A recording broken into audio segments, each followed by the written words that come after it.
La siguiente, por favor. Bueno, vamos a empezar hablando del concepto de riesgo. Y esto implica el riesgo relativo. Siguiente, por favor. Bueno, para empezar, independientemente del estudio que se vaya a utilizar, ya sea de cortes o de casos y controles, el objetivo siempre va a ser determinar si hay un exceso de riesgo que podría indicar una incidencia o un riesgo menor, una protección. En este caso, una determinada enfermedad en asociación con una exposición específica o alguna característica. La incidencia se va a reconocer como una medida de riesgo y el riesgo se podría definir como la probabilidad que se desarrolle un evento o una enfermedad, en este caso. Siguiente, por favor. Bueno, ahora sí vamos a hablar de lo que es el riesgo absoluto para poder saber qué es el riesgo. El riesgo absoluto es la incidencia de una enfermedad en una determinada población. Este puede indicar el riesgo que tienen personas para desarrollar una enfermedad, pero estas personas tienen que estar expuestas. Este no puede indicar un riesgo en las personas que no han sido expuestas en ningún momento. Y el riesgo absoluto va a tener una implicación tanto clínica como en las políticas de salud pública.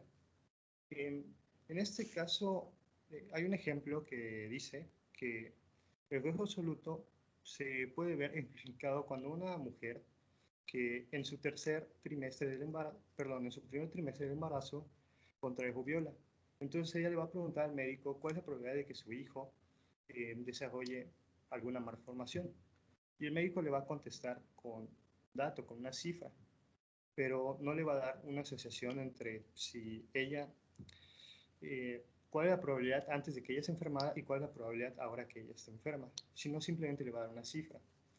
En este caso vemos que no hay una asociación de manera explícita y para poder hacer asociaciones pues tenemos que tener dos cifras de manera explícita. Siguiente, por favor. Ahora, ¿cómo determinar si una enfermedad se va a asociar ante una exposición específica? Siguiente.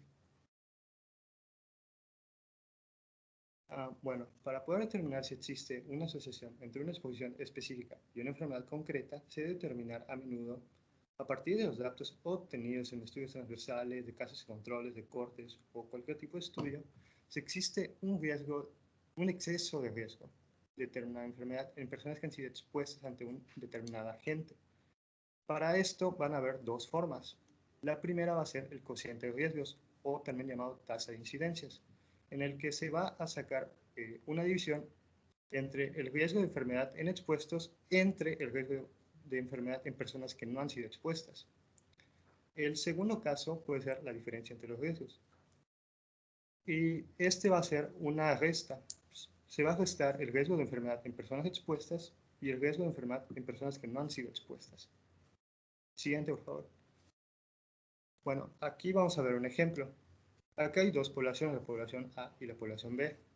En la población A hay 40 personas que desarrollaron una enfermedad y fueron expuestas ante ese agente, y 10 personas que desarrollaron la enfermedad pero no fueron expuestas. Aplicando la primera, que sería el cociente de tasas de incidencia, nos da una incidencia de 4. Y aplicando la diferencia entre las tasas de incidencia, o sea, haciendo una resta, nos daría 30. Ahora, en el grupo B, tenemos 90 personas que desarrollaron la enfermedad y fueron expuestas y 60 personas que la desarrollaron pero no fueron expuestas. Nos da que la diferencia entre las tasas de incidencia es la misma que en la población A, 30, pero en este caso vemos que hay más personas que desarrollaron la enfermedad. Ahora, lo único en que varía sería en el cociente de las tasas de incidencia, en donde nos da 1.5. Pero ya con estos datos todavía no podemos como que determinar con certeza cuál sería el riesgo en cada una de estas poblaciones. Y para eso necesitamos otros datos que se van a explicar en lo siguiente de la exposición. Siguiente, por favor.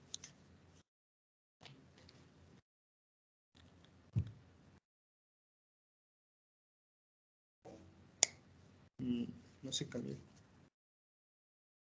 Gracias. Y por esto está el riesgo relativo. El riesgo relativo se va a entender como el cociente de el riesgo de que unos individuos que han sido expuestos ante un agente desarrollen una enfermedad entre el riesgo de las personas que no han sido expuestas. También se puede definir como la probabilidad de que un evento se produzca, la enfermedad, en personas que han sido expuestas en comparación con personas que no han sido expuestas. Este se puede dar tanto en estudios de casos y controles como estudios de cortes y determina si hay una asociación entre la exposición a un cierto factor y el desarrollo de una determinada enfermedad. Acá se ve cómo se saca el riesgo relativo va a ser igual a riesgo en personas expuestas entre riesgo en personas no expuestas. Siguiente, por favor. Ahora, ¿cómo vamos a interpretar el riesgo relativo de una enfermedad? Bueno, si el riesgo relativo es igual a 1, esto indica que el riesgo de las personas expuestas va a ser igual al de las personas que no han sido expuestas. Entonces acá no va a haber una asociación que podamos definir. Si el estar expuesto a una determinada enfermedad va a causar un mayor riesgo para predisponerse a una enfermedad que con las personas que no han sido expuestas. Ahora, si el riesgo relativo es mayor a 1, esto va a indicar que las personas que han sido expuestas tienen un mayor riesgo de desarrollar una determinada enfermedad. Esto se va a dar una asociación positiva y posiblemente va a ser causal. Esto indica que ante mayor exposición, pues hay mayor probabilidad de que una persona desarrolle una enfermedad. Ahora, si el riesgo relativo es menor a 1, eso va a indicar que las personas que han sido expuestas tienen un riesgo menor a las personas que no han sido expuestas. Y esto se va a dar una asociación negativa. Y aquí indica que posiblemente tenga que ver con protección, como por ejemplo con la vacunación, en el que las personas que han sido expuestas a una enfermedad, pues no la van a desarrollar puesto que ya tienen la vacuna.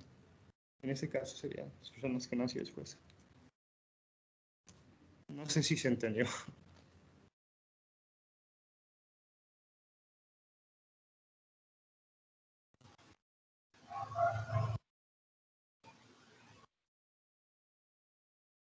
Siguiente, por favor. El cálculo de riesgo relativo en estudio de cortes. Bueno, el riesgo relativo se puede sacar de una manera directa en los estudios de cortes, pero en los estudios de casos y controles ahí no es posible sacarlo, puesto que tiene una forma distinta de realizarse. Pero bueno, acá vamos a hablar acerca de los estudios de cortes. Como hemos visto anteriormente, en los estudios de cortes primero se va a seleccionar una población que ha sido expuesta y una población que no ha sido expuesta. Dentro de cada población va a haber una proporción de la población que va a desarrollar la enfermedad y una proporción que no la va a desarrollar. Acá vimos que de las personas que han sido expuestas, las personas que desarrollaron la enfermedad se consideran A y las personas que no las desarrollaron se consideran B. Y al sumar A con B, pues nos da lo que sería el total. Ahora, lo mismo con las personas no expuestas. Las personas que desarrollan enfermedad pero no fueron expuestas son C y las personas que no la desarrollan y no fueron expuestas son D. Ahora, para indicar la incidencia de tener una enfermedad, pues tenemos que dividir A, que serían las personas que desarrollaron la enfermedad, en el caso de las personas expuestas, entre el total de personas que fueron expuestas, ya sea si la desarrollaron o no. Y en el caso de las personas no expuestas, sería lo mismo, solo que ahora serían las personas que desarrollaron la enfermedad de las no expuestas entre el total de las personas que no fueron expuestas. Siguiente, por favor. Ahora, para poder indicar lo que sería riesgo relativo, pues ya tenemos que la incidencia en personas que fueron expuestas sería A entre A más B y en las personas que no fueron expuestas sería C entre C más D. Entonces ahora ya podemos sacar lo que sería el riesgo relativo. Incidencia en expuestos, A entre A más B, entre incidencia de no expuestos, C entre C más D. Y nos daría un resultado. Siguiente, por favor. Ahora tenemos un ejemplo. Eso, ¿Va a muy hablar, bien, doctor? muy bien. Ajá. Muy bien, Nico, muy bien. Excelente lo que yo quería, los ejemplos y el significado. Adelante. Bueno, acá tenemos el ejemplo de tabaquismo y arteriopatía coronaria. En un estudio de cortes hipotético con 3.000 fumadores de cigarrillo y 5.000 personas que no son fumadores. Acá tenemos que las personas que desarrollan una arteriopatía y fuman cigarrillos son 84. Las personas que no desarrollaron pero aún así fuman son 2.916 personas, sumando que el total de personas que fuman cigarrillos son 3.000. Ahora tenemos que las personas que no fuman llegan a desarrollar una arteriopatía en 87 personas. Ahora las que no lo desarrollan y tampoco fuman son unas 4.913 personas, con un total de 5.000. Acá nos va a indicar que la incidencia por cada 1.000 en un año en las personas que fuman va a ser de 28 personas por cada 1.000. Y ahora en las personas que no fuman van a ser de unas 17 por cada 1.000. Esto se va a explicar en la siguiente diapositiva. Siguiente, por favor. Bueno, ¿cómo sacamos la incidencia de las personas que han sido expuestas? Tenemos que 84 la desarrollaron de 3.000. Entonces lo único que vamos a hacer es dividir 84 entre 3.000 y nos va a dar un número de 28 personas por cada 1.000. Ahora lo mismo con las personas que no han sido expuestas pero desarrollaron la enfermedad. 87 entre 5.000 nos va a dar 17.4 por cada 1.000. Por tanto, acá nos va a dar ahora sí el riesgo relativo. Ya que tenemos 28 personas que han sido expuestas y desarrollaron la enfermedad y 17 personas que desarrollaron la enfermedad pero no fueron expuestas, dividimos 28 entre 17 y nos va a dar 1.61 por cada 1.000 personas. Y este sería el riesgo relativo de estas personas. ¿Y qué significa? ¿Qué significa ese resultado? Que hay una asociación positiva. ¿Qué más? Que las personas que han sido expuestas tienen un mayor riesgo de desarrollar la enfermedad, en este caso la arteriopatía. Es correcto. ¿Qué más?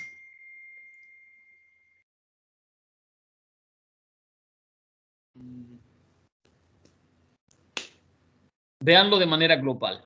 Si vemos los números, ¿qué te quiere decir? ¿Sí? Puedo interpretarlo. Hay casi 2 veces más o mayor riesgo de que desarrolles una arteriopatía si me expongo al factor que no exponerme. ¿Es correcto? Sí, es correcto. ¿Ya me entendieron Sí. la visión global? ¿Sí? Hay 1.61. Es casi dos veces más, ¿sí? Que se desarrolle una enfermedad, ¿sí? En esta condición, si se exponen al factor, que que no se exponen. ¿Eso es importante? Por supuesto que es importante. ¿De acuerdo? Entonces, esto te da una idea, porque si te regresas un poquito y ves los números de gente expuesta y no expuestos, tú te puedes decir, sí, que hay un montón de no expuestos y es la misma cantidad, sí, de enfermos que salen. Pero cuando haces la diferenciación de riesgo, ves la importancia del factor de exposición. ¿Ok? Sí, doctor. Bien, correcto. Muy bien. Seguimos. Siguiente, por favor. Bueno, acá hay otro ejemplo. Este tiene que ver con la concentración sérica de colesterol y el riesgo de desarrollar una arteriopatía coronaria. Y esto va a estar relacionado con el sexo y con la edad de las personas. Y es un estudio que se realizó por 12 años. En la parte superior vamos a ver que hay dos grupos, varones y mujeres, que igual están divididos en dos grupos por edades. Y también va a haber una incidencia por cada 1.000 con respecto al nivel de colesterol, ya sea menor a 190, entre 190 y 219, etc. Lo que acá muestra es que en la parte de abajo ya va a indicar lo que va a ser el riesgo relativo con respecto a estas poblaciones.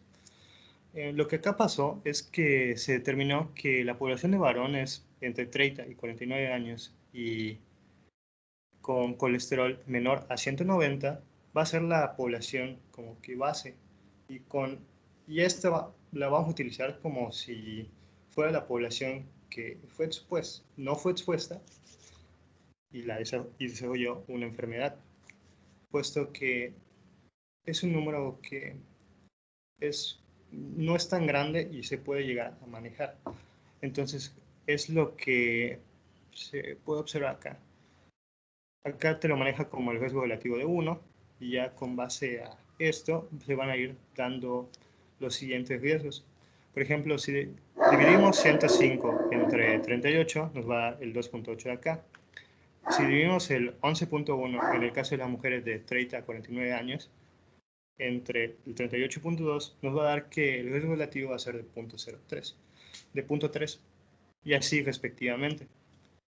Lo que dice este ejemplo es que podemos definir como una población base a cualquiera de estos que se presentan acá, así como fue la población de varones de 30 a 49, pudo haber sido la población de mujeres de 50 a 62 años con colesterol de 220 a 249, siempre y cuando se indique cuál es la población base, y con base a ello se van a dar las siguientes asociaciones.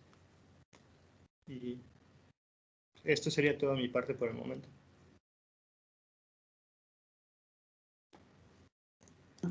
Antes de pasar a otra cosa, ¿dudas, jóvenes, de riesgo relativo? ¿Sí? La construcción es clara, el significado es claro, su utilización es clara. Estamos el equipo y nosotros para poder contestar.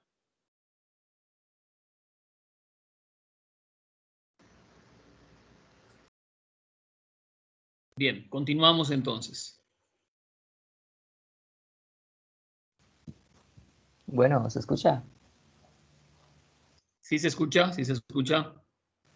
Bueno, bueno, pues yo les voy a explicar lo que es odds radio. Le pueden dar al siguiente, por favor.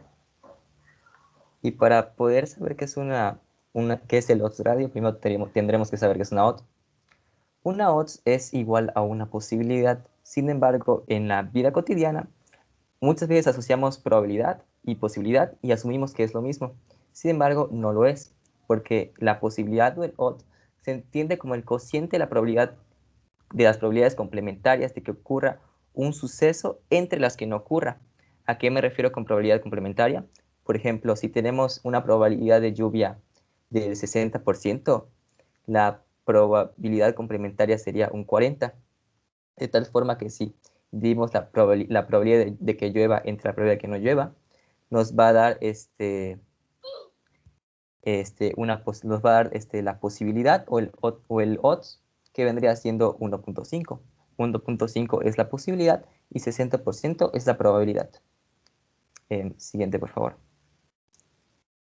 Ahora que ya sabemos qué es el odds, podremos entender más fácilmente qué es el odds radio, que en sí es el cociente del producto de los datos que respaldan la hipótesis de una asociación entre el producto de los datos que niegan la hipótesis de una asociación. O otra definición que yo pues como que le medio enganché, pues es el cociente entre las posibilidades de que ocurra un evento en diferentes situaciones. ¿Para qué nos sirve? Pues como la definición anterior que les mencioné, asocia la posibilidad de un determinado evento en diferentes situaciones.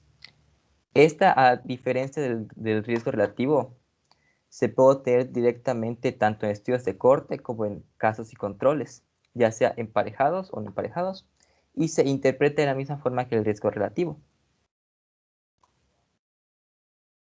Siguiente, por favor.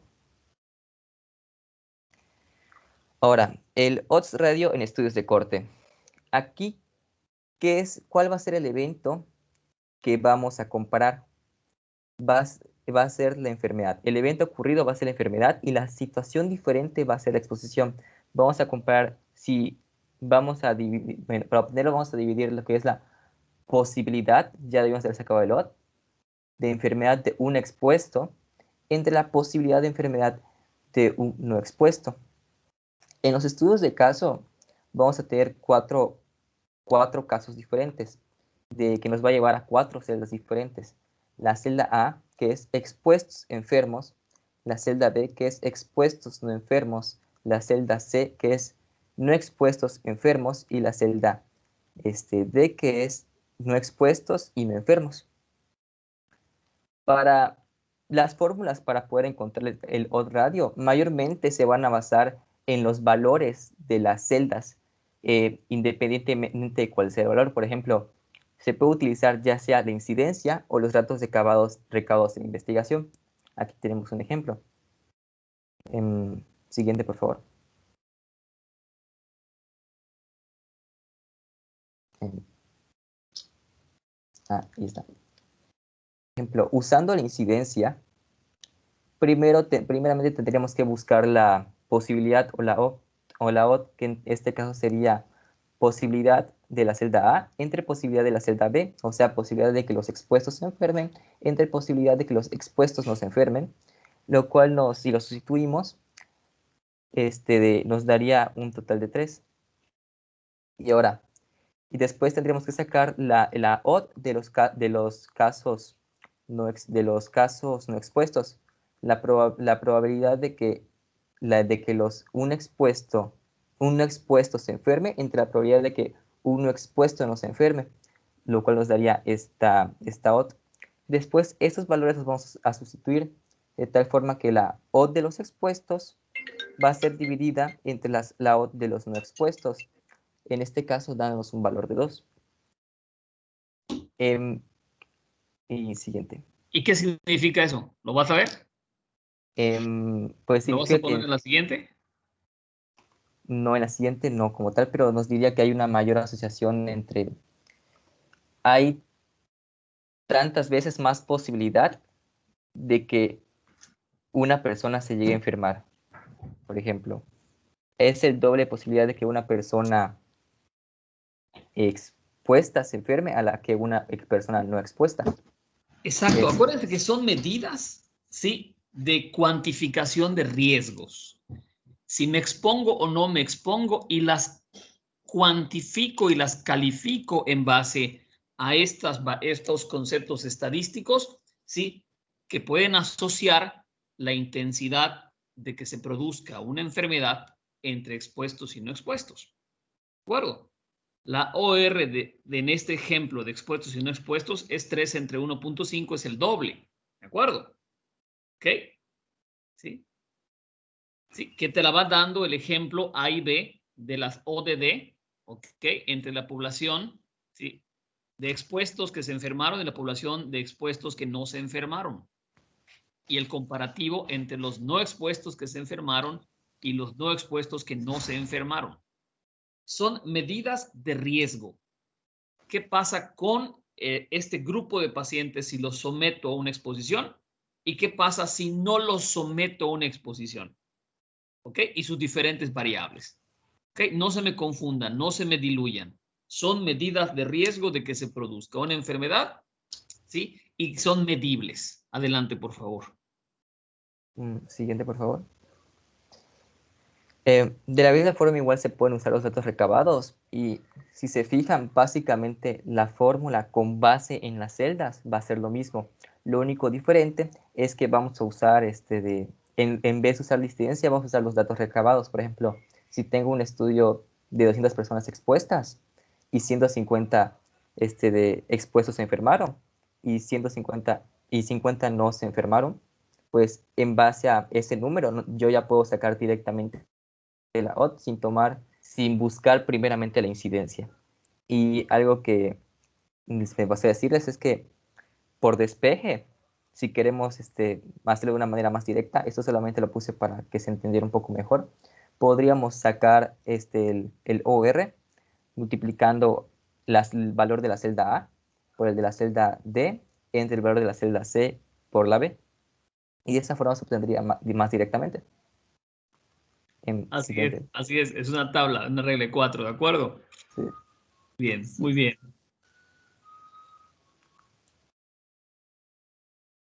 Ahora, en estudios de casos sin controles, a diferencia del riesgo relativo, sí se puede obtener directamente. El cociente de aquí se va a intercambiar, por ejemplo, porque aquí el evento como tal va a ser la posibilidad de exposición y el caso diferente o la situación diferente va a ser es que si es caso o si es control, o sea, si la persona está enferma o no está enferma. Siguiente, por favor. Esto pues es lo que ya expliqué. Y aquí igualmente tenemos 4 casos o 4 celdas diferentes. El caso expuesto, el control expuesto, bueno, aquí debería decir expuesto, pero error de dedo. El C, que es el caso no expuesto, perdón, debería ser caso no expuesto, y el control no expuesto.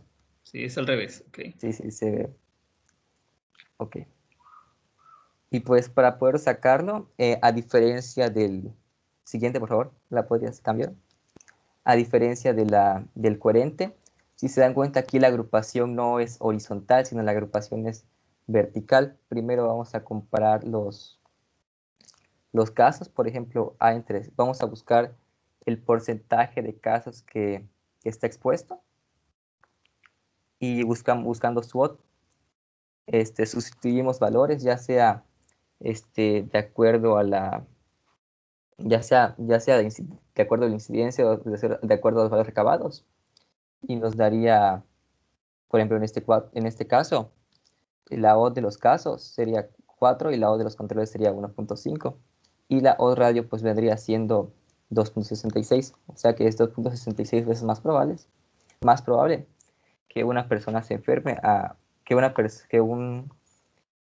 un caso esté expuesto. Y aquí Otra vez, ¿qué te quiere decir 2.66? 2.6 es la probabilidad de que los casos o los controles hayan tenido alguna exposición. Correcto, bien. Ajá. Y eso es así es como la verdad me lo recuerdo y lo relacioné más que nada. Muy bien, muy bien. Sí. Y otra cosa es que, si se dan cuenta aquí, la fórmula sigue siendo la misma que la de los casos coherentes. De corte, perdón, coherente. Siguiente. Ahora pasemos al odds radio y los casos y controles de emparejados. Aquí vamos a agrupar de acuerdo a parejas. Vamos a tener la pareja de la celda A, que es tanto el caso como el control expuesto. La pareja de la B, que el caso está expuesto, pero el control no. La de la C, que el control no está expuesto, el caso no está expuesto, pero el control sí. Y el de la celda D, que el caso no está expuesto y el control tampoco. Aquí vamos a tener dos diferentes tipos de valores, que ya sea que tanto el caso como el control esté expuesto o no expuesto, y los discordantes, que van a variar. Aquí es interesante que, si nos fijamos, la fórmula solamente vamos a tomar en cuenta dos celdas, que son tanto la celda B como la celda C. Aquí vamos a contrastar la hipótesis alternativa entre la hipótesis nula. Si nos damos cuenta qué nos dice la celda B. La celda B nos dice que aquellas personas que se expusieron se enfermaron, mientras aquellas personas que no se expusieron no se enfermaron. Mientras que la celda C nos dice que a pesar de que las personas no se hayan expuesto, se enfermaron, y a pesar de que se hayan expuesto, no se enfermaron. Aquí ocurre, por lo tanto, solo vamos a tomar en cuenta esos dos valores, ya que los otros no tienen un valor significativo para el estudio. Muy bien. Solo se toman los discordantes. Ajá. Sí, siguiente, por favor. Y ya, por ejemplo, un ejemplo rápido sería que, por ejemplo, si yo tengo 71 pares totales y tengo 18 en el caso B y 7 en el caso C, simplemente divido los del B entre los del C y ya me darían el odds radio, que en este caso sería 2.57. De casos y controles. De casos y controles Casos y controles. emparejados. Exactamente. ¿De acuerdo? Bien, muy bien.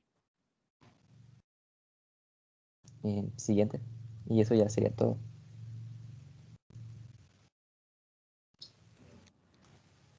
Bueno, para finalizar, hay que decir cuándo el odds radio es una buena estimación del riesgo relativo en una población. Esto va porque en un estudio de casos y controles solo se puede calcular una asociación por odds radio, mientras que en un estudio de cortes pueden utilizarse cualquiera de los dos, un riesgo relativo o el odds radio. Muchas personas se sienten más cómodas utilizando el riesgo relativo, puesto que ellos piensan que este les va a dar como que una estimación más correcta o más cercana. Entonces, en muchas ocasiones se optan por, a pesar de que no se pueda resolver de manera directa en el caso de estudio de cortes, aún así se haga el riesgo relativo. Siguiente, por favor. Bueno, para poder considerar el odds radio como una buena aproximación con respecto al riesgo relativo en estudio de casos y controles, es necesario cumplir 3 condiciones. Primero, que los casos estudiados son representativos en lo que respecta a la historia de exposición, con respecto a todas las personas en la población de la que se trajeron los casos. La 2 es que los controles estudiados igual sean representativos con respecto a toda la población y la historia de la exposición. La tercera se puede decir que es como que la más importante, puesto que es para que se pueda hacer un odds radio y un riesgo relativo en una determinada enfermedad, tiene que cumplirse esta. Y esta es la suposición de rareza. Que una enfermedad que se estudie no ocurra con frecuencia, o sea, que sea una enfermedad que se dé en pocas ocasiones, que sea una enfermedad bastante rara. Siguiente, por favor. Bueno, para poder esclarecer esta tercera condición, se da que la aparición de la enfermedad, como dije, no sea frecuente y se puede explicar de esta manera. Tenemos una incidencia de casos de personas expuestas. Como ya sabemos, este se va a dar por A sobre A más B. Y tenemos incidencia de casos de personas no expuestas, que va a ser C sobre C más D. Esto lo podemos convertir a A sobre B y C sobre D. ¿Por qué? Porque al ser una enfermedad bastante rara, entendemos que en este caso las personas que logren desarrollar la enfermedad de la población que se está tomando en cuenta va a ser prácticamente una nada. O sea que en el caso de las personas que fueron expuestas pero no desarrollaron la enfermedad, van a ser prácticamente el total. Y lo mismo va a suceder con las personas que no fueron expuestas y desarrollaron la enfermedad. No va a ser como que un número demasiado grande, entonces se puede sobreentender que la población total va a ser D. Al ubicarlo ya de esta manera, podemos ya hacer la división por cocientes cruzados y nos va a quedar de esta manera: AD sobre BC. Y este va a ser el odds radio. Ahora vienen los ejemplos. Siguiente, por favor. Bueno, en primer ejemplo tenemos la estimación de odds radio y de riesgo relativo con una enfermedad bastante infrecuente. Tenemos una población de personas expuestas de 10.000 y de personas no expuestas igual a 10.000. De las personas expuestas, 200 van a desarrollar la enfermedad y 9.800 no la van a desarrollar. Ahora, de las personas no expuestas, 100 van a desarrollar la enfermedad y 9.900 no. Ahora vamos a sacar tanto el riesgo relativo como el odds radio. Primero, pues vamos a tener la incidencia o riesgo de las personas que fueron expuestas, que sería de 200 sobre 10.000, que sería el total, y entre 100 sobre 10.000. Y acá nos daría que el riesgo relativo va a ser de 2. Ahora, con el odds radio, la hacemos de manera cruzada. Tenemos 200 personas expuestas que desarrollaron la enfermedad por 9.900 que no la desarrollaron, que no fueron expuestas, entre 100 que desarrollaron la enfermedad y no fueron expuestas por los 9.800 que fueron expuestas pero no desarrollaron. Nos va a dar un odds radio de 2.02. Acá vemos que no hay una gran diferencia entre lo que nos va a dar el riesgo relativo y el riesgo radio. Entonces acá sí podemos considerar que es prácticamente lo mismo, entonces sí se puede hacer una buena asociación.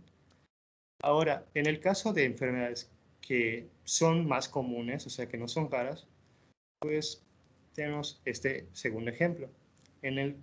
Las personas que fueron expuestas son 100, al igual que las personas que no fueron expuestas. De las personas expuestas, 50 van a desarrollar una enfermedad y 50 no. Y las personas no expuestas van a desarrollar 25 la enfermedad y 75 no. Sacamos el riesgo relativo y nos va a dar 2. Y sacamos el odds radio y nos va a dar 3. Acá sí va a haber una diferencia. Entonces podemos concluir o inferir que en el caso de las enfermedades que son más comunes o que hay una mayor incidencia, no se puede dar como una buena aproximación entre lo que es el odds radio para indicar un riesgo relativo. Simplemente funcionan con las enfermedades que son poco comunes. Queda claro eso. Queda claro eso. Eso es muy importante. A ver, permítame un segundo. Claro.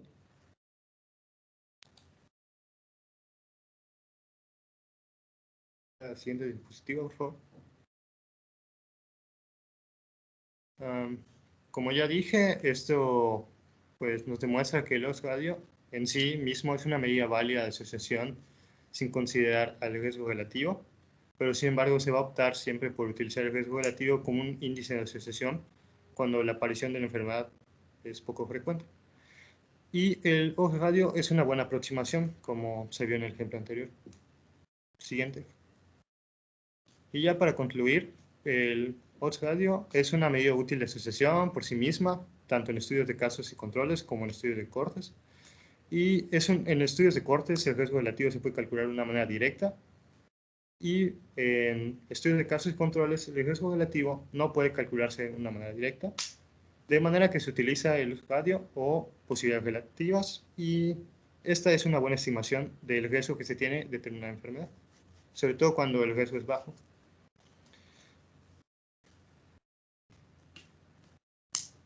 Y ya, esto.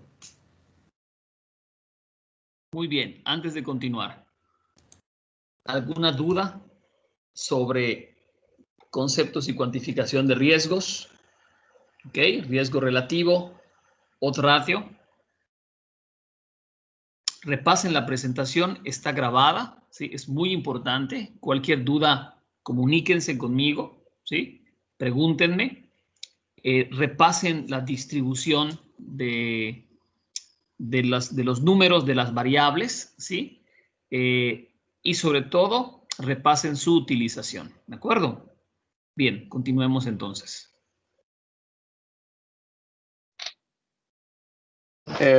Buenas tardes, ¿me escuchan? Sí, buenas tardes, escuchamos bien, Fernando. Bueno, yo les voy a hablar de razón de prevalencia y siguiente.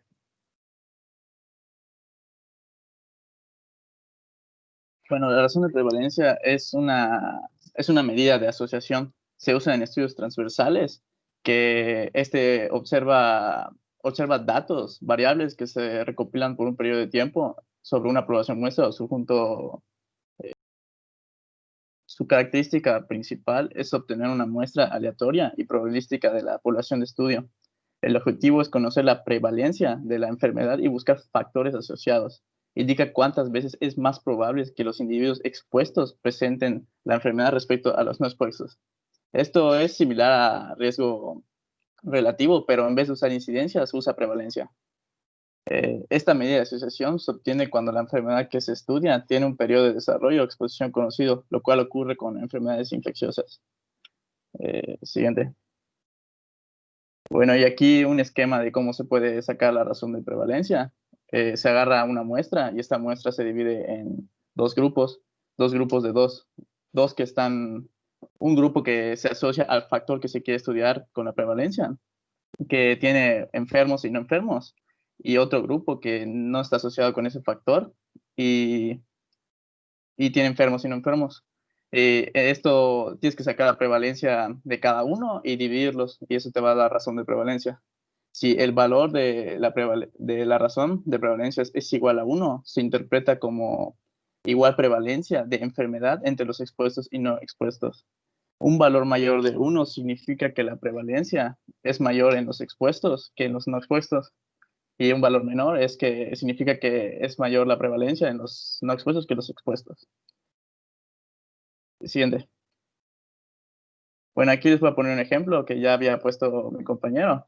No encontré alguno que sea con alguna enfermedad infecciosa. En este caso, el factor de estudio es el hábito de fumar. Entonces, para sacar la razón de prevalencia, se tiene que sacar la prevalencia de los que están asociados al hábito de fumar, que es 84 entre el total de los asociados, que son 3,000. Esto entre 87, que son los que no están asociados con fumar, entre 5,000, que es el total de los que no están asociados, y ya se obtiene, divides todo eso y se tiene la razón de prevalencia, que es 1.6. Esto quiere decir que la prevalencia es mayor en los individuos que fuman. Esto quiere decir que los que están asociados al factor tienen mayor probabilidad de tener alguna enfermedad que sea prevalente en alguna población. Y eso sería todo. En un estudio transversal que Sí. se sigue a través de un periodo de tiempo, Sí. ¿sí? Que son los casos que están enfermos en ese periodo de tiempo, ¿de acuerdo? Sí. Acuérdense, prevalencia e incidencia, ¿ok? Sí. Sí. Entonces, bueno, prácticamente es el ejemplo que presentó el compañero anterior. Oye, ¿cuál es la relación de prevalencia y de incidencia? Incidencia, casos nuevos, y prevalencia son los casos existentes en ese estudio transversal que es en un periodo de tiempo y se sigue a estas personas en ese periodo de tiempo. ¿Se entiende la diferencia? ¿Ok? Sin embargo, el resultado de la interpretación, ¿sí? Es que la razón de prevalencia, ¿ok? Es prácticamente lo mismo, el doble entre los que tienen el hábito de fumar que entre los que no lo tienen, ¿ok? Esa es la interpretación. Sí. Muy bien.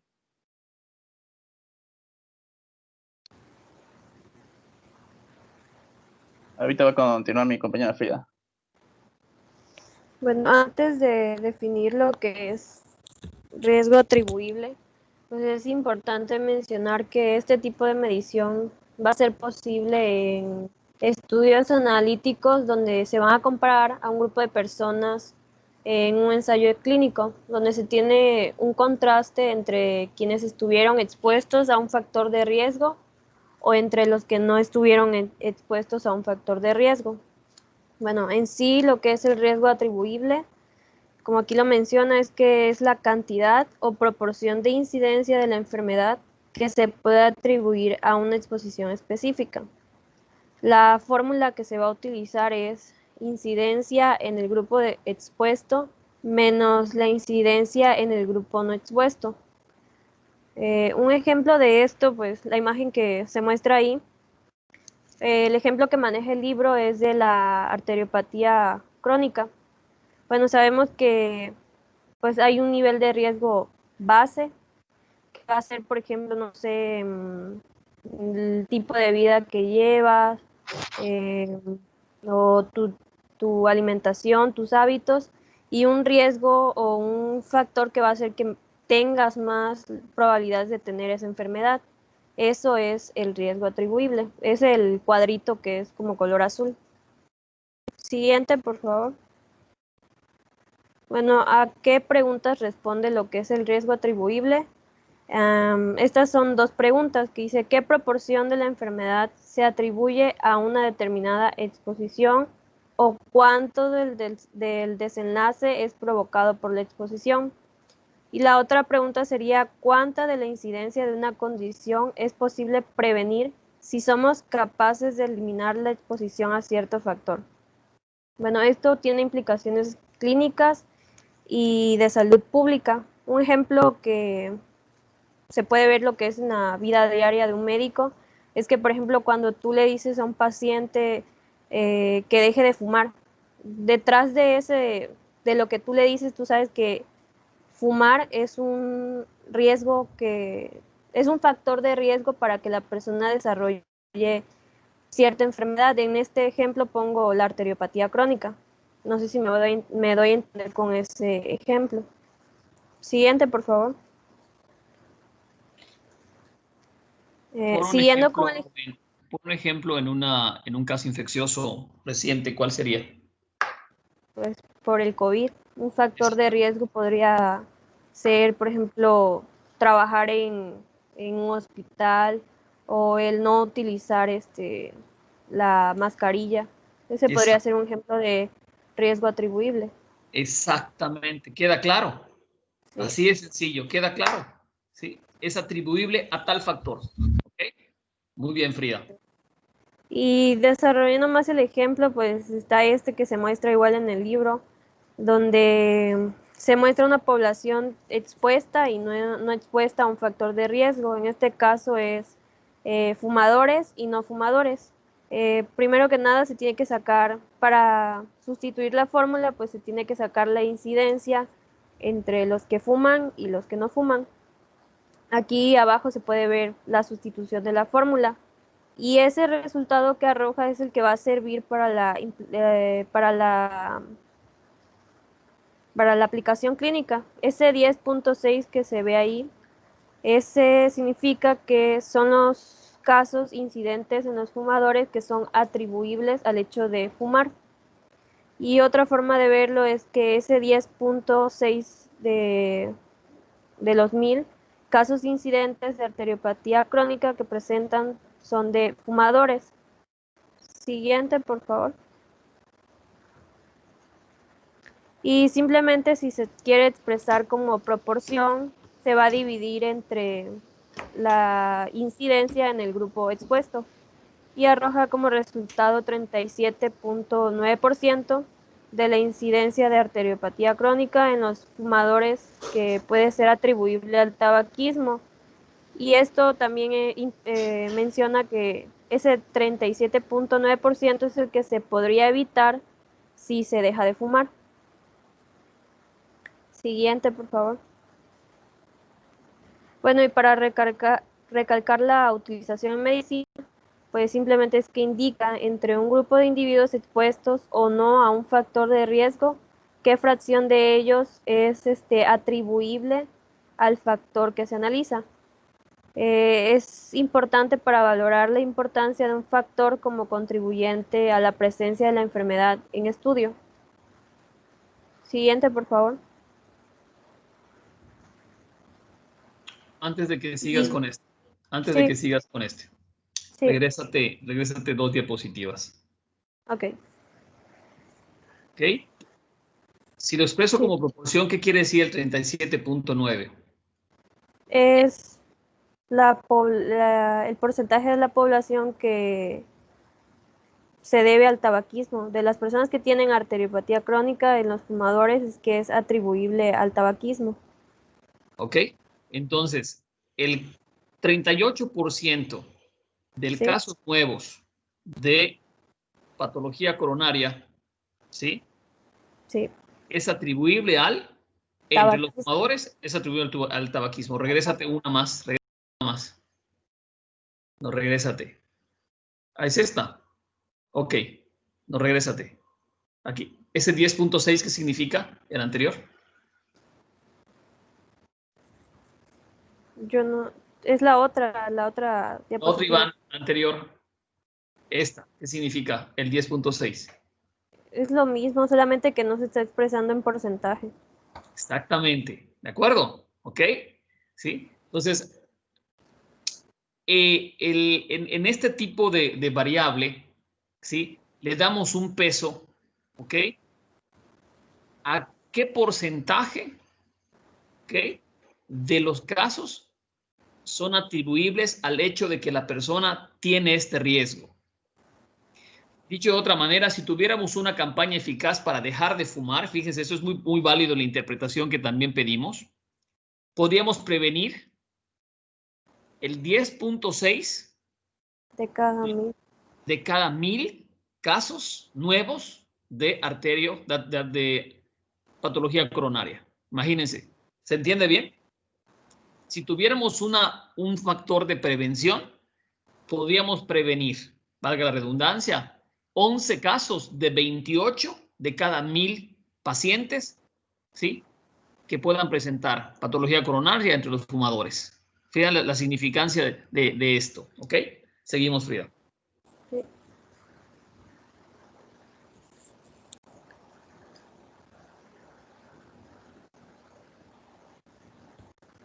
Bueno, ahora por último el riesgo atribuible poblacional.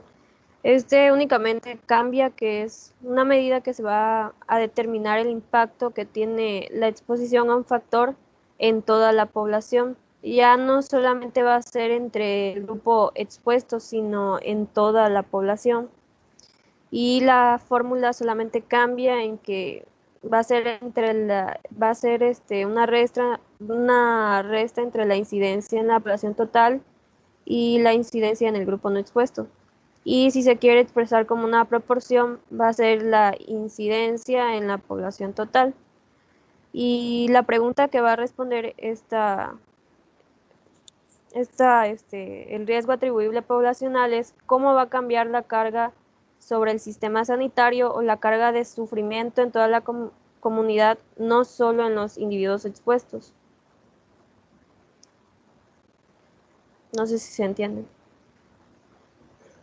¿Se entiende, jóvenes? Esto ¿Cuál tiene es una el- importancia más que nada para campañas de salud pública. Exactamente. ¿Cuánto se va a disminuir la carga en el sistema sanitario o sufrimiento de la comunidad si hago una campaña de descacharrización? ¿Ok? O de abatización o de fumigación con respecto al dengue. ¿O cuántos casos, sí, en el sistema sanitario van a dejar de recibir los hospitales si se utiliza el cubrebocas, sana distancia e higiene de manos? ¿Ok? ¿Queda claro? Es Sí. en la población, ya no en el individuo. ¿Ok? Sí, doctor. Bien, muy bien. Ok, Frida. Siguiente.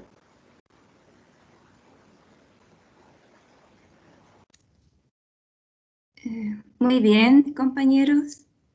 Continuamos con factores de riesgo. Hola, Mayra, buenas tardes. Buenas tardes. Siguiente. Para empezar, ¿quién o quiénes pueden tener un factor de riesgo? Bueno, en cada sociedad existen comunidades, grupos de individuos, familias o individuos que presentan más posibilidades que otros de sufrir en un futuro enfermedades, accidentes, muertes prematuras, y se dice que son individuos o colectivos especialmente vulnerables. Siguiente. Entonces, tenemos que las enfermedades no se presentan aleatoriamente y muy a menudo esa vulnerabilidad tiene sus razones. Esto es de gran utilidad para nosotros como médicos para intuir el trasfondo de una enfermedad y con ello dar un tratamiento adecuado y recomendaciones para, ya sea para abatir la enfermedad o para reducir el efecto en la salud de la persona o de la población que se esté viendo afectada. La vulnerabilidad se debe a la presencia de cierto número de características de tipo genético, ambiental, biológico, psicosocial, que actuando individualmente o entre sí, desencadenan la presencia de un proceso. Siguiente. Entonces, factor de riesgo es cualquier característica o circunstancia detectable de una persona o grupo de personas que se sabe asociada con un aumento en la probabilidad de padecer, desarrollar o estar especialmente expuesto a un proceso mórbido. Por ejemplo, las caídas. La Organización Mundial de la Salud dice que la edad es uno de los principales factores de riesgo para las caídas. Por ejemplo, el grupo de los ancianos, por tener trastornos físicos, sensoriales y cognitivos relacionados con el envejecimiento, lo hace un factor de riesgo para sufrir caídas o hasta fracturas. Pero otro grupo de riesgo son los niños, que sus caídas se deben a su estado de desarrollo. Ya ven que a los 2 años los niños ya corren, son muy activos y van por todos lados. Tienen mucha curiosidad y el aumento de su nivel de independencia para conocer el mundo. En los niños, sumado a su etapa de desarrollo, si sumamos aspectos ambientales, por ejemplo, que en su casa haya escaleras, o por ejemplo en el GIF que les puse alguna alfombra que sobresalga del suelo, ya es un factor de riesgo añadido, que ya después les voy a explicar cómo son los factores de riesgos añadidos, que provocaría las caídas. Siguiente. Bueno, ¿para qué se utilizan? ¿Por qué debemos conocer qué es un factor de riesgo? Bueno, pues nos sirve para predecir. Sirven como elemento para predecir la futura presencia de una enfermedad. Por ejemplo, si sabemos que fumar causa cáncer de pulmón, pues eso nos puede servir a nosotros para informar a las personas y esperar que eso funcione para que baje el porcentaje de cáncer de pulmón, la incidencia de cáncer de pulmón en la población que nosotros estemos tratando. Nos sirve como diagnóstico también. La presencia de un factor de riesgo aumenta la probabilidad de que se presente una enfermedad. Por ejemplo, que una mujer embarazada no esté tomando ácido fólico en el primer trimestre de embarazo. En ese caso, nos competiría a nosotros darle el ácido fólico para evitar algún mal cierre en el tubo neural. Luego tenemos la causalidad. Es la presencia de un factor de riesgo, no es necesariamente causal. Hay una tercera variable y se conocen como variables de confusión. Esa sería una tercera variable. Por lo general se debe a la edad y sexo. Por ejemplo, los infartos al miocardio se pueden evitar si una persona tiene una vida activa, que hace ejercicio, que hace mucho ejercicio de cardio, baja su probabilidad de infarto al miocardio. Pero si a eso le añadimos que es una persona de avanzada edad, y a la avanzada edad, pues aumenta la probabilidad de tener un infarto al miocardio. Y a esa persona le queremos decir que haga ejercicio para que baje su probabilidad de infarto al miocardio, pero no se lo vamos a dar al mismo grado que se lo daríamos a un adulto joven. Tendría que ser la actividad física de acuerdo a su edad para que no vaya a ser que el ejercicio termine siendo la razón del infarto al miocardio. Y luego también los factores de riesgo se utilizan como prevención. Si un factor de riesgo se reconoce asociado con la presencia de una enfermedad, por ejemplo, ahorita está el COVID-19, su eliminación reducirá la probabilidad de su presencia. Ahorita ya sabemos que el COVID-19 se transmite por los aerosoles, entonces las personas que salen ya sea a comprar, a trabajar, están expuestas y al usar un cubrebocas, y mejor aún si usan una careta, protegen sus mucosas, porque si ya, digamos, ya tenemos la predicción de que los aerosoles del COVID-19, ya sea que por respirar, por hablar, salen al aire, y las mucosas de los ojos, de la nariz, de la boca son las que están expuestas para que entre el virus al organismo. Entonces, si protegemos las mucosas, ya tenemos menos riesgo de contagiarnos, además de usar la sana distancia. Y pues, por mi parte, es todo. No sé si hay alguna duda. Muy bien, muy claro. Muy claro, muy bien. ¿Se me escucha? Sí. Sí. Ok, Ya para terminar, yo voy a exponer la segunda parte, programas de salud pública con enfoque de riesgo.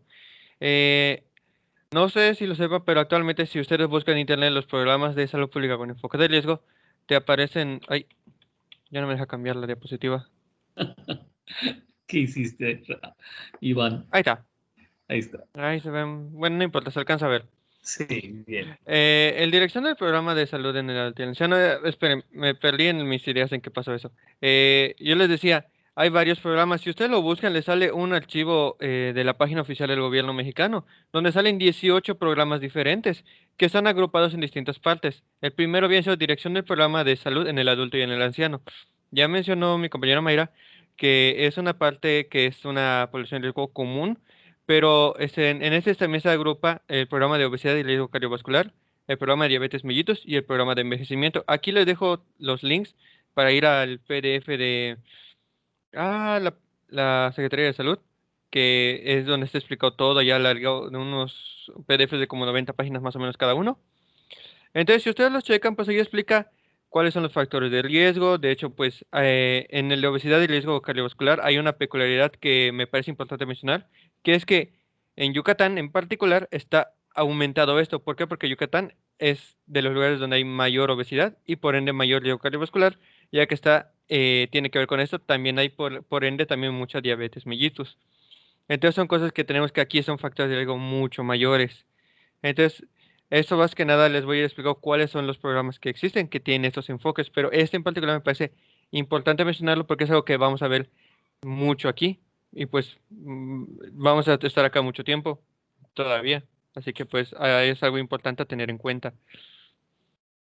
Luego, el siguiente es el de dirección de programa de micobacteriosis. Aquí nos presenta 3 enfermedades que son comúnmente hay mucho por acá, aunque no sé, la de la lepra no, realmente solo hay, tengo entendido que ahorita hay hasta 3 casos en Yucatán, pero no estoy muy... Tres casos identificados, pero pueden haber más. ¿De acuerdo? Y Ándale, el programa de lepra siempre ha existido, no ha dejado de hacerse actividades de diagnóstico. ¿Ok? Ojo. sí, a eso iba. Perfecto, gracias por la aclaración, Esteden. Entonces, son programas más centrados en lo que son enfermedades de bacterias, enfermedades, por ejemplo, la influenza, como sabemos ahorita, es algo que ahorita hay campaña de vacunación, que es una prevención que ¿en qué está indicado principalmente? No está limitado principalmente en adultos mayores y niños pequeños. Entonces, estas son población de riesgo, entonces, están siendo vacunados contra la influenza y de esta manera dejan de ser una población de riesgo, o al menos ya sería, si se llegasen a enfermar, sería menos grave la enfermedad o podría causar menos daño y eso es lo conveniente para evitar que estos pacientes o sujetos sufran alguna complicación mayor. Y de la tuberculosis también hay bastante por acá. Son enfermedades que hay que tomar mucho en cuenta. Por ello están los programas. Ahora, Dirección de Urgencias Epidemiológicas y Desastres. No sé por qué la imagen creció de la nada, disculpen. Este tiene 2 programas. La atención de urgencias epidemiológicas y desastres y en enfermedades diarreicas agudas y cólera. Como ya se ha mencionado antes, en la antigüedad de la historia de nuestro país era muy común las muertes por diarreicas agudas y cólera. Ahorita pues ya no tanto, ya hay más ayuda, ya hay no me acuerdo, el clásico sobrecito del niño en un árbol que es de hidratación. Me imagino que lo ubican, lo han de haber visto alguna vez en su vida. Son todas esas, Ajá. ese mero. Esas cosas nos ayudan bastante porque son parte de los factores que están reduciendo los procesos de riesgo, evitando mayores problemas. Entonces los programas contemplan estas partes. El epidemiológico de desastres, ahí está incluido también el plan DNI 3 me parece, que es el programa de el ejército mexicano, que en caso de desastre ellos vienen a ayudar, que de hecho pasó mucho ahorita en que hubo los 2 huracanes, que ellos vinieron y pues estaban preparados. San Felipe me parece que hubo evacuaciones, por allá de Río Lagartos, varios lugares fueron evacuados previamente con el fin de evitar mayores complicaciones que iba a causar el huracán. Y pues la combinación de los 2 huracanes anteriores al huracán Z que pasó hace poquito, pues sí causó bastantes problemas en esos lugares. Y el frente frío que viene ahora, con lluvia, a partir de mañana. ¿Okay? Pues imagínense, plan DN3 del Ejército y de la Marina. Ok, muy bien. Dirección de programas de enfermedades transmitidas por vectores. Acá hay una enfermedad que es muy conocida aquí, que es el dengue. Estas enfermedades son enfermedades diferentes. Muchas de estas son transmitidas, bueno, no, claramente todas son transmitidas por vectores. ¿Qué es un vector? ¿Cómo se transmite, medio de transmisiones y todo eso? El dengue, vamos a agarrar de ejemplo porque es el que yo siento que es más fácil de tratar. ¿Por qué es transmitido? Por mosquitos. ¿Cómo lo evitamos? Ah, pues pasa los coches de fumigación, la descacharrización, el polvito ese que echan que ya no crece, ya no pone ya los harapos el Ese mosquito. polvito se llama abatización. Eso. Disculpe, se me fue el nombre.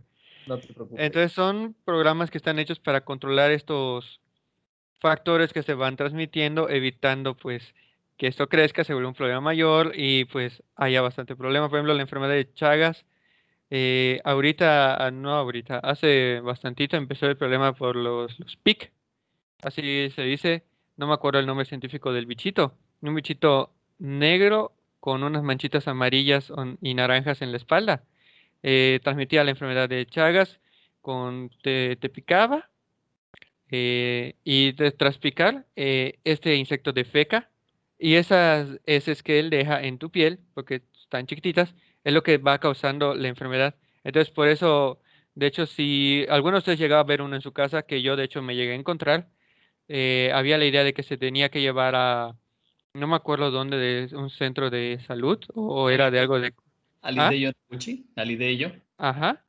Y también se hacía investigación y todo eso porque había la idea, o sea, ustedes podían hacer eso, de hecho yo lo encontré y se lo llevé.